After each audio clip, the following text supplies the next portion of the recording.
Today, we have a really special guest from Michigan. Scott and I met at the Bitcoin conference in Nashville, and we found we had a lot in common. Welcome to the Bitcoin Age, Scott. Hey, thank you, Paula. So, tell us a little bit about yourself, your background, what you're doing at the moment. One of the slangs that is used in this space is normie, and it's often referring to people outside of Bitcoin. And so I was 100% in the normie world and, just working, trying to make money. Eventually, I had my own business when I left a national company doing the same thing. And just functioned as someone who had the ability to earn money and always felt I could out earn my expenses. And then as I became a senior, demographically realized, wow, I've really been missing opportunities, totally missed the compound interest phenomenon. Better do something. And a friend opened my eyes to altcoins, and that seems to be a common theme with people who are into Bitcoin.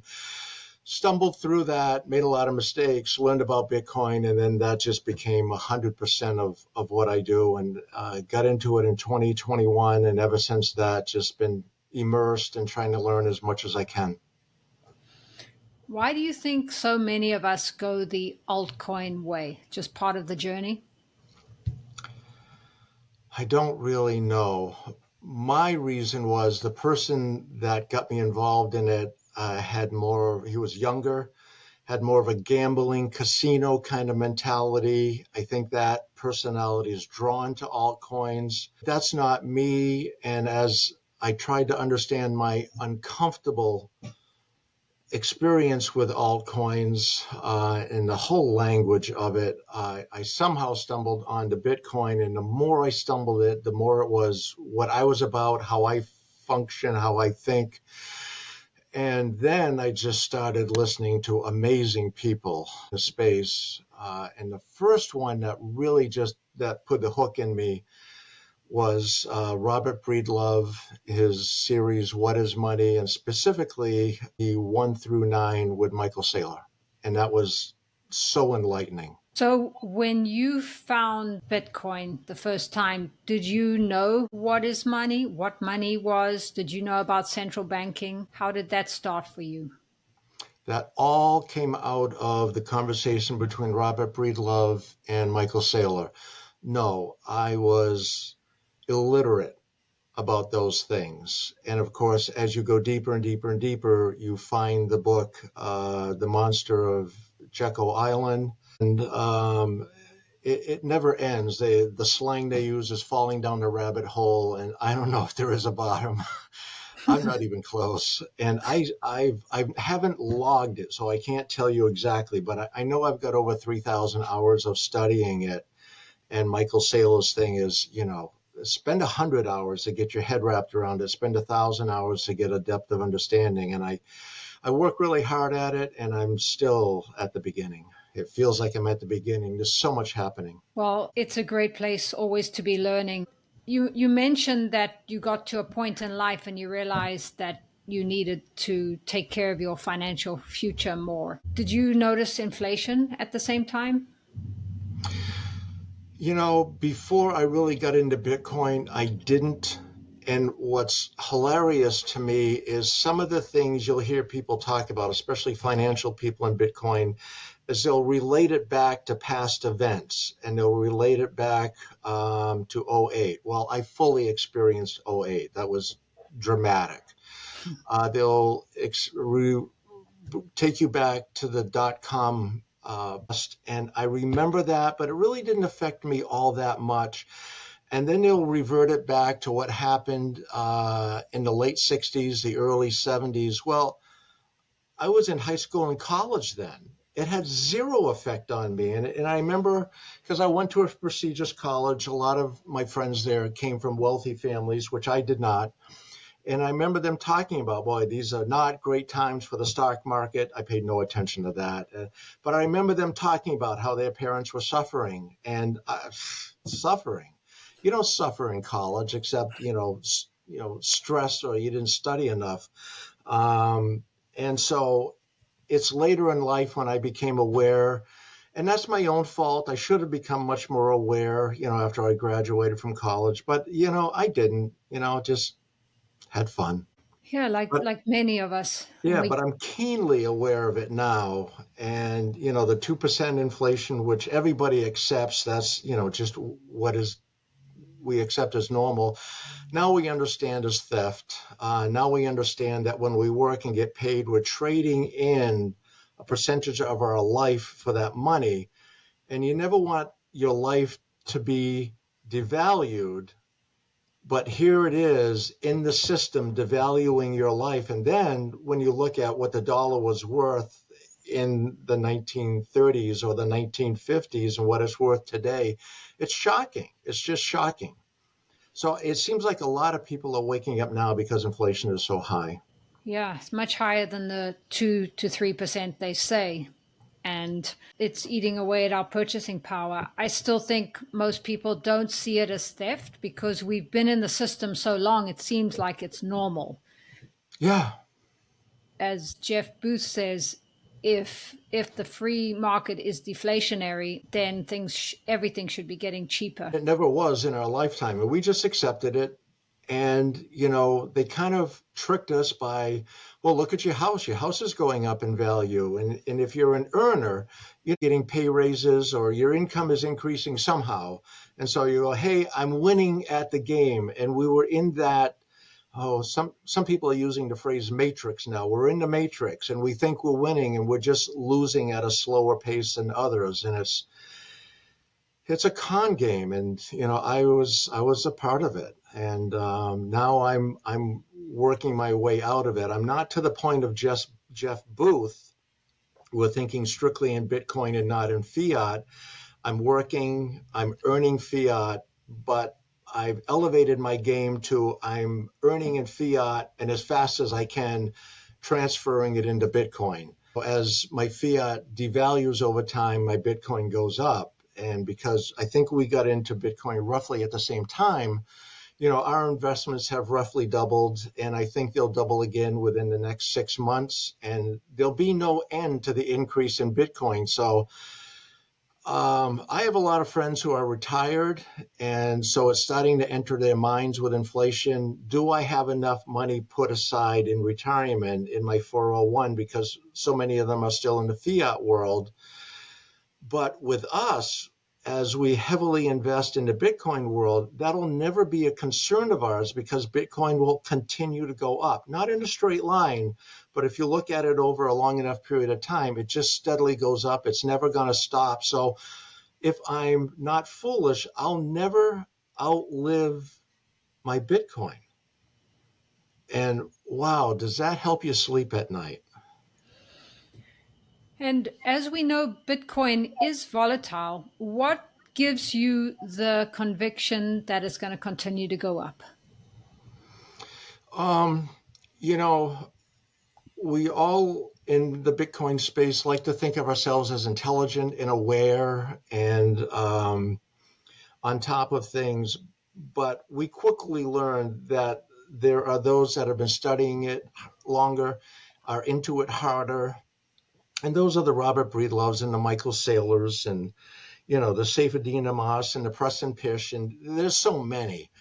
As we listened to our teachers in high school and our profs in college, and we learned from them, these are our profs today. These are the guiding lights, and I just don't question them a lot because I just seem to have so much evidence of confirming what they're saying, and there's so many people trying to bring counter arguments to Bitcoin, and they're in my mind they're not successful. So it's like sitting at the feet of the masters, listening to these people. And I listen to a lot of them, and they just give me great conviction that they're right. And, I want to be part of that. I want to ride that wave.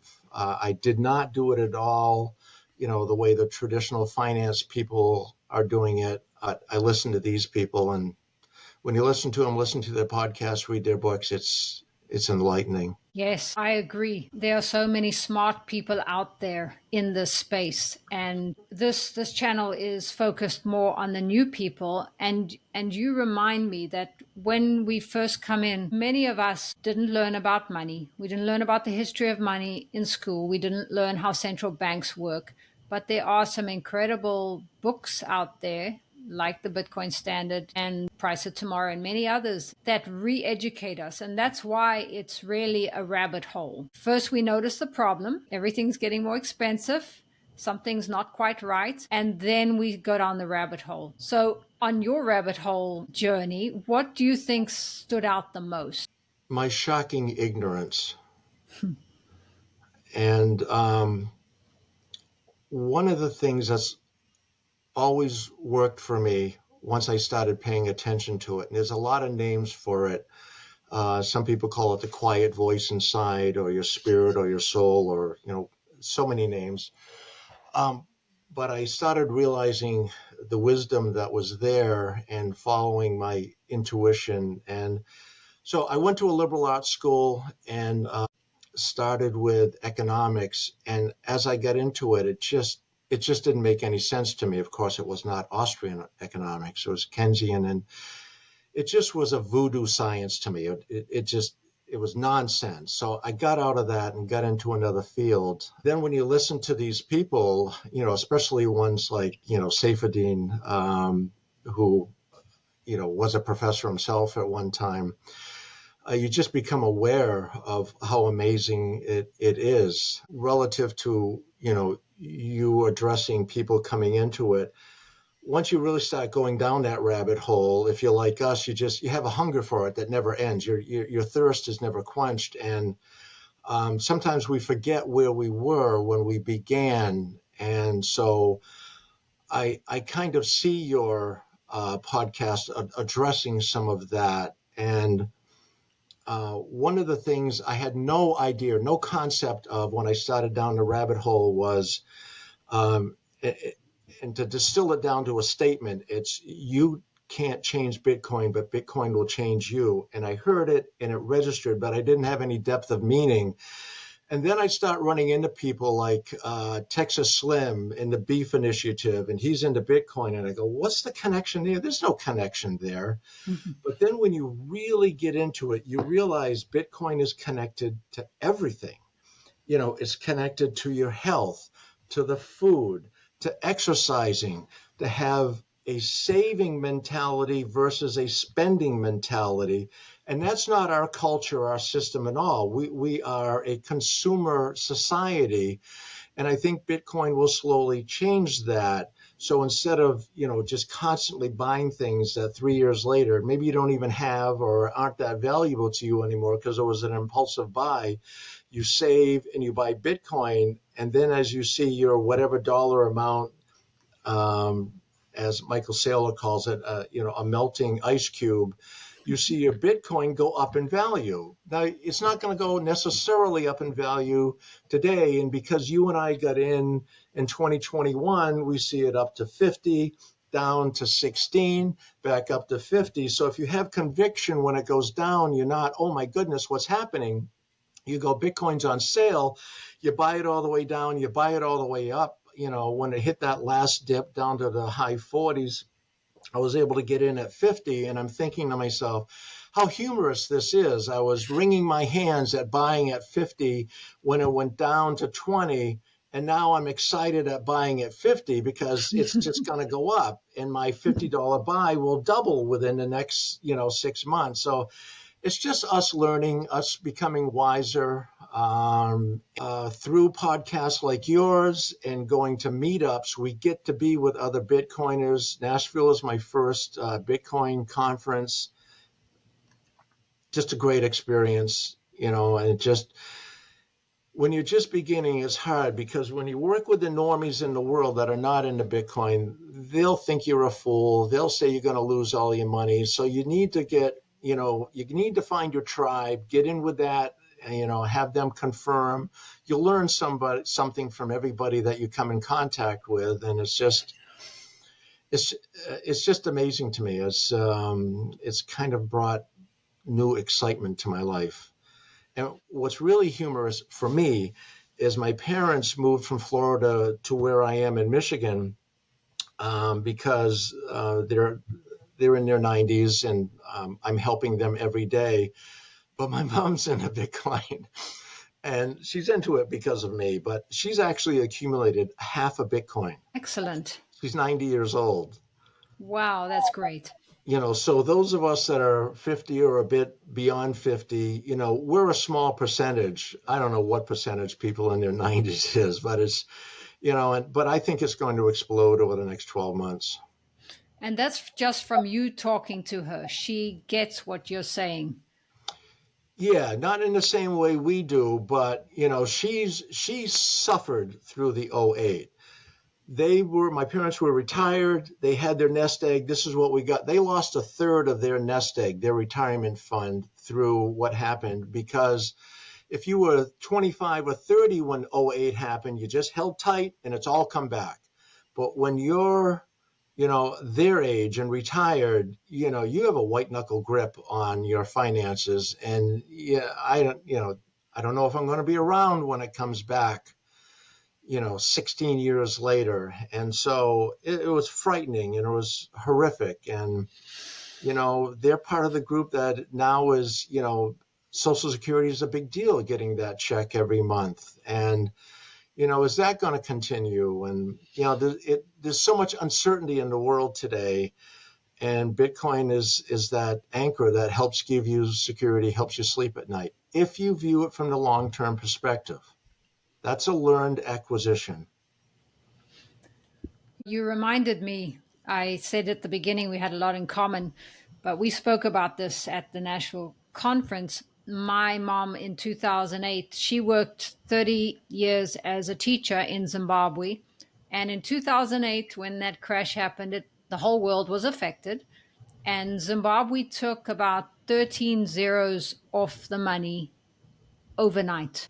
It was between 10 and 13 zeros. And so her retirement went to zero. So when I talk to her about Bitcoin, and she knows she went through it, she doesn't quite get it, but she doesn't stop me. She sees that there's some potential. So it's great that people are becoming aware that something's not right. And I love that you said Bitcoin changes you, because it does in so many ways.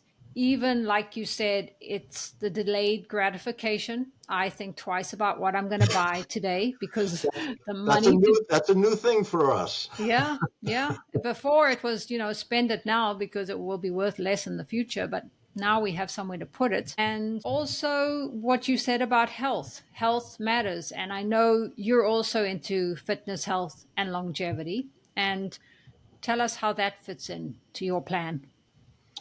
Well, it fits in so many ways, specifically to Bitcoin. We don't know at what rates Bitcoin is going to go up. States are putting their pension funds in it. Other pension funds are getting into it.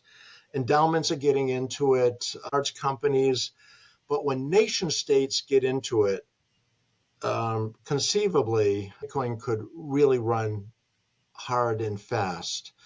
And if Trump gets in and he wants to put it in as part of the Treasury, the U.S. Treasury, other countries will follow. Samson Mao, who works with nation states, he thinks Bitcoin is going to be $1 million next year. Maybe it will, maybe it won't. But I want to be around for as long as possible. I know people in their 20s and 30s, if they can get into it, the experts are saying if you just have one Bitcoin, you're set. So one Bitcoin could be 5 million, 10 million, 20 million. Well, that's not going to be next year. So the longer you maintain your health and the longer you live, the more you're going to appreciate out of Bitcoin, and it's going to grow. And what kind of life can you have? I mean, we see so many things on TV. We see tunnel to towers, and there's so many things like that. And it's like, I can't donate to all of them. Well, if you've got crazy money because Bitcoin's $1 million and you've got a few Bitcoin, well, now you can. So you can do great things like that. You can help your family. You can, be a contributor in your community. So I just want to live as long. And when I say live, I don't mean breathing. I mean highly functional. And so I still want to continue to ride my bike and work out and, be able to move in the world. So I do study that. And the thing that's come out of my studies is, and this is people from like David Sinclair, Peter Diamandis, Mark Hyman. There's so many that if you can live to 2030 or at a minimum the next 10 years without a medical event, without something serious happening, their progress that is happening now will come to us in an affordable form. And they say you'll live to be 120. And if you do the math, that means we're going to see Bitcoin at 20 million. And it's just staggering to think about having that kind of money. It wasn't possible without Bitcoin. I think it's important to point out that when Bitcoin is at 10 million, the reason it's there is partly because we have printed so much money. Yes. So 10 million won't buy you what 10 million will buy you today. However, because Bitcoin is capped at 21 million, it is appreciating much quicker than any other asset. So it is the best, as Michael Saylor says, the apex predator of investments. Yeah, and I don't mean to overhype Michael Saylor. He's just so prolific in what he says. So when he was in Prague, he came out with the 21 lessons of Bitcoin, and they're just great. And I review that on a somewhat regular basis. And one of them that really struck me is you get Bitcoin when you have a need, and I never had a need for it. I was earning at least as much as I spent, hopefully a little bit more, but sometimes not. When I realize I haven't set myself up for, the later years, I had a need. And that's when I jumped in. And there's so much wisdom about Bitcoin. The learning never ends, and the learning is great. The learning is great. That's why I love chatting with Bitcoiners. What you said too hadn't saved enough, I realized, in my late 40s. And Bitcoin was a way to accelerate that, because it's funny, in my 20s I didn't think much about it. I was told about it. I sort of knew about the compound interest, but it's an interesting journey. I'll just say that it's an interesting journey. And then with everything else that comes along with Bitcoin, just a more honest, transparent system based on energy. And it's just a better place to put our life force energy is what I like to think about it. And you have some other great sayings that come with Bitcoin. Any of them keep you going? It's just a constant learning experience. And you asked me what gives me conviction, and I've mentioned a few of the positive things, but you also look at who's criticizing it and why are they criticizing it. And that old saying, if you want to know what's going on and why something's happening, follow the money. That'll usually tell you. I think Warren Buffett said, show me the incentive and I'll give you the outcome. So that's a much more intellectual way of saying it. But when you look at why the Elizabeth Warrens of the world are fighting it so hard, they're trying to hold on what is established now, which they're making millions from. And, there's just a thing on X today. They listed, I think, the last 5 or 6 presidents, and their net worth going into office and net worth leaving office. And they were all a multiple of what they had going in when they left. The only one that was down was Trump. It's kind of funny. So it's just believing in it and listening to people at the very beginning when I was trying to understand it, and the ups and downs of it, which was, it's unsettling in the beginning. I realized that if you could look at it over a long enough period of time, it's not in just a flat line up and down within that flat line, but the visualization I have is more of a saw, which would have large teeth on it. And so those large teeth, if you follow them, are going up and down. But when you hold that saw at a 45-degree angle, the long term of the up and down is up and to the right.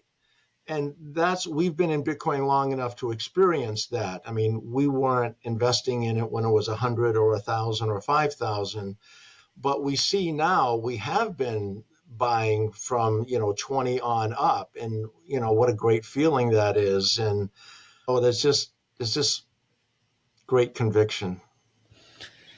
And so for now, you mostly use it as a store of value. And 99%. And okay. so, you get your cold card to hold it, but I know what's coming.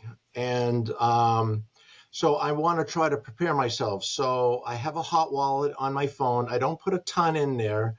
And then when I went to the last meetup, which was an event, the one I go to most frequently is called Lake Satoshi in northern Michigan. And so there were people there selling things, and I bought it, with Bitcoin, with Sats, really, and you got to get used to it because 10,000 Sats, you somehow unconsciously think of $10,000, and it's just a few dollars today. And so I'm trying to become more and more functional with it, more and more literate with using it, because that time will come. So for people like Jeff Booth, he can spend much more of his Bitcoin than we do because he has 10, 100, 1,000, 10,000 more Bitcoin than we do. But probably on a relative basis, I'm spending it like him. It's just a much smaller number. But I just, but yeah, 99% store value, and I just keep accumulating. So you do And believe in the future it will become a payments rail, yeah, and Jeff Booth says it has to in order to succeed. yeah, and I follow him and listen to him and believe. It's just that I'm way behind him. And I'd be right there beside him if I was a multimillionaire. Well, But like yeah, he says, we're doing our best. You already are doing much of that stuff. The meetups, if you have a hot wallet, you use it when you can.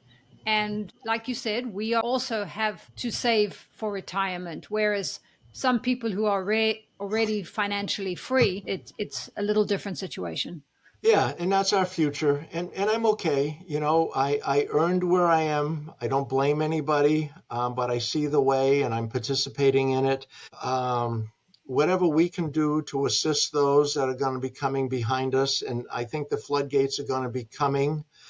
Um, People are starting to pay attention to it. It's getting somewhat on network news, but it'll be on network news almost daily when it crosses the 100,000 mark. I think that'll be a huge event.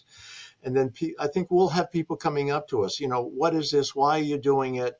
So the more literate we are in it, the easier we can explain to them, the more resources we have to share with them, and ease their way into it. Another of the 21 laws that Michael Saylor came up with is you buy the Bitcoin, at the price you deserve. And so we didn't get it at 1,000 or 5,000, but that's okay. And unfortunately, when the new ones come in, when it hits 100,000, we gladly buy it at 50,000 today. Well, and um, you reminded me, I think people mostly come in out of greed sometimes, fear of missing out, and then pain. Those are the two reasons. Not only two, but um, or they know that something's wrong in the system. So the pain for me was, okay, I haven't saved enough. The other pain was, I don't love what I'm doing. I don't want to be putting my energy towards things that I'm not enjoying anymore because life can be short. Even if we do live to 120, time is precious. We learn that in Bitcoin. Time is your most valuable resource. And yes. as you study Bitcoin, I wanted to do something valuable with my time and also give back and be of service. So there's a lot down the rabbit hole. There is, and when you say something, time is our most valuable resource. Most people will get it, hit it, and pass on. But you really need to dwell there and understand if time is your most valuable resource, then why is deflation going on? And what is deflation really? It's devaluing me and the time I spent preparing myself for a life with your education and training, working in your life hard, earning, starting to save. And when you see that go down and you have to do crazy things to stay up with it, they're devaluing our life. They're stealing our time from us. And, if you get sophisticated enough with that and comfortable enough with that, you work through the anger and then come back down to the realization there's something you can do about it. But your first reaction once you really get it is to be extremely angry that people are stealing from you. Inflation, right? Yeah. So when you go to the meetups, what do you love about the meetups? When we're not with other Bitcoiners, you censor your language so that if somebody is going to pick up on it, it's something they can understand. And you realize emotionally that when you're with your different groups, I cycle. So when I'm with my cycling peeps, great people, a lot of fun, love what we're doing, but they are either polite and don't say it or think I'm crazy and I'm going to lose all my money and it's nothing they would do. So when you get with Bitcoiners, it's almost like you can breathe and you just relax and then you learn something. Or maybe there's an opportunity to teach something. And there's so many levels to learning, but the ultimate level to learning is teaching. If you really want to know a subject matter, teach it. It forces you to go deeper and be more literate and more conversational about it. And so I love that. And so, that's kind of where you and I are. We got a pretty good foundation, but now we need to polish that so that we can teach it in a way that is understandable, congruent. We're not stumbling or misspeaking. If you were going to help a friend get into Bitcoin today, what's the easiest way to go about that? Would it be starting with buying a certain amount of Bitcoin on Coinbase that you're comfortable with, and then at some point transferring it to a self custody wallet like a Trezor? Well, I don't want to say anything negative about Coinbase. I would either go with Swan or River. Better fees, right? Or lower Yeah, and fees? just better companies. Great. And yes, getting them into it, that's called skin in the game. And when you got skin in the game, then you start to pay a lot more attention. So I think that's an early step. If it's a first step, congratulations, you've done a great job of orange pilling them. But if it's not the first step, I'm constantly asking myself the question you just asked, what is the best way? And I think that's going to vary from individual to individual, but I'm always saying, this is how I'm going to do it. Oh, I just heard this thing from this speaker. I want to save that. And the community at large is doing a great job of creating more and more information that is great for new people and great in sharing with people. But for me, it was Robert Breedlove, What is Money, the 1 through 9 with Michael Saylor, because I did not come from a financial background. So that was very, very enlightening to me, and it penetrated me and hasn't left me. But there's so many other things that are great. One of the 21, I think it may have been the last one that Michael Saylor said is, don't criticize fiat, promote Bitcoin, communicate it with love. And so there are some voices out there that they might come across as angry or aggressive or hostile. I don't criticize those people. I don't want to name them. I'm fine with them because I understand how to absorb their information. But to somebody new, that might not be the way to do it. It might take some time before you have acquired a taste for Max Kaiser, who I think is hilarious, and I love him now, but if he was the first guy I listened to, I might have been offended. Yeah, that's a good point. And that's why we have so many different people that we can listen to. You said you listened to the Robert Breedlove series a number of times. What is money to you? Money is a form of power. Michael Saylor would say energy instead of power. That allows me to do things. I mean, when I go to the grocery store, they're very happy to sell me as much as I want to put in my cart. But if I go to the checkout and I don't have what they want, which today is fiat, or a synthetic form of fiat as a credit card, because a credit card we think of as money, but it's not. With airlines, on you might have airline miles from your credit card. That's another form of money, but it's not money.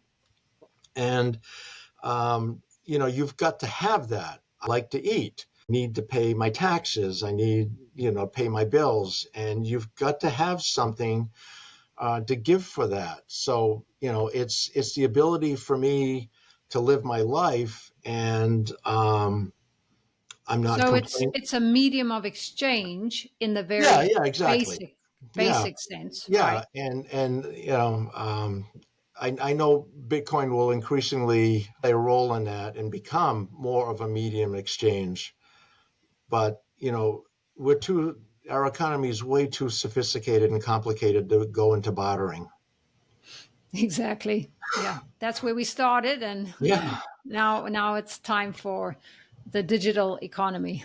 Yes, yeah, we've really outgrown, even though we are analog people and relate more easily to analog things than digital things. We're the dinosaurs, if you will, and so we're running hard to keep up with the digital age and remain functional in it. And people are slow to change. You mentioned the government, and I often think, like you said, they benefit greatly. They benefit greatly from the current system. So there is going to be a fight. Like you said, that jagged saw going up, that's part of the fight because people don't like change. It also benefits a lot of people, but there also are good people in government. As Jeff Booth says, there is no they, only us. Right. So eventually people are going to do the right thing, but it's going to be quite a jagged journey up. Yeah, and a thought I never had. I refinanced my home when the interest rates went down, and it's 3 point something percent. And with inflation at the way it is, it used to be when we were younger, you would pay ahead to pay off your mortgage, and you would pay off the mortgage and burn it in the fireplace. Well, you don't do that today because inflation is over the interest rate on my mortgage. So my mortgage is less expensive every year, even though the amount I pay in remains the same. So you just become much more aware of what's going on, much more sophisticated. And of course, those that got into finance learned that before me, but I was just a latecomer to it, but I get it now. That was a good time to buy. Yeah. Besides Bitcoin, is there anything else you're passionate about? Well, my health, because I want to live a long time, and health is as complicated and multifaceted as Bitcoin is. And so there's a lot to it. I'm constantly learning. And so, I have my earbuds in, all the time, listening to things.